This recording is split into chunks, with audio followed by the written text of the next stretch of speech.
Praise lord. ఈ కార్యక్రమాన్ని మీరు చూడండి, ప్రోత్సహించండి. దేవుని వాక్యంలో మనం చూస్తున్నప్పుడు యెషయా గ్రంథం 1వ అధ్యాయం 3వ వచనంలో రాయబడిన మాటను చదువుకున్నాం. ఎద్దు తన కామందు నెరుగును, గాడిద సొంత వాని తొట్టి తెలుసుకును. ఇశ్రాయేలునకు తెలివి లేదు, నా జనులు యోచింపారు. ప్రియమైన దేవుని పిల్లరా, ఎద్దు తన యొక్క కామందు నెరుగును, గాడిద సొంత వాని తోటి తెలుసుకున్నాను. ఈ లోక సంబంధం దేవుడు సృష్టించినటువంటి ఎద్దు అలాగే గాడిద దేవుని యొక్క విలువ, యజమాని యొక్క ఆయన యొక్క పని యొక్క బాధ్యతను గుర్తిస్తున్నాయి.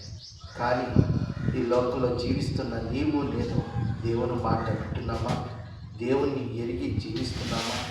ఆయన మనకిచ్చే ప్రతి ఒక్క ఆశీర్వాదాన్ని పొందుకోవాలంటే ఆయన ఆజ్ఞలను మనం కలిగి జీవించాలి.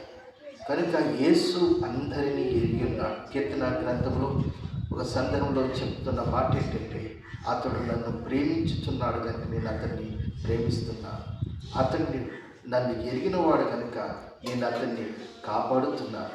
ఈరోజు ఎద్దే కాదు, ప్రతి ఒక్కరి జీవితంలో దేవుని యొక్క ఆశీర్వాదాన్ని పొందుకోవాలి అని అంటే దేవుని వాక్యంలో ఇర్మియా గ్రంథములు ఈ రీతిగా రాయబడి 8వ అధ్యాయం ఇర్మియా గ్రంథం 8వ అధ్యాయం 7వ వచనంలో, ఆకాశంలో తెగురు శంకుబుడ్డి కొంగయనను తన కాలం నెరుగును, తెల్లగొవయు మంగళకత్తి పెట్టెయు ఒదే కోరికను తాము రావలసిన కాలం నెరుగును. అయితే నా ప్రజలు యెహోవా న్యాయవిధిని ఎరగరు. ఇక్కడ చెప్పబడినటువంటి ప్రతి పక్షి కూడా, ఆ పక్షులన్నీ కూడా మనం చూస్తున్నప్పుడు శంకుబుడ్డి కొంగైన, తెల్లగొవయు, మంగళకత్తియు, ఒదే కోరిక, ఇక్కడున్న 4 పక్షులు కూడా తమ కాలము, తమ పంట, తమ ఆహారాన్ని ఎలా సమకూర్చాలో ఎరుగుతున్నాయి. కానీ ఈరోజు నీవు నేను దేవుని న్యాయాన్ని ఎరుగుతున్నామా?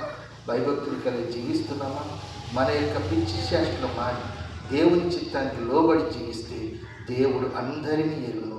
ఆయన యొక్క సన్నిధిలో మనందరినీ ప్రేమించి ఆశీర్వదించి బలపరుస్తాడు. దేవుడి మాటలు దీవించును గాక. ఆమేన్.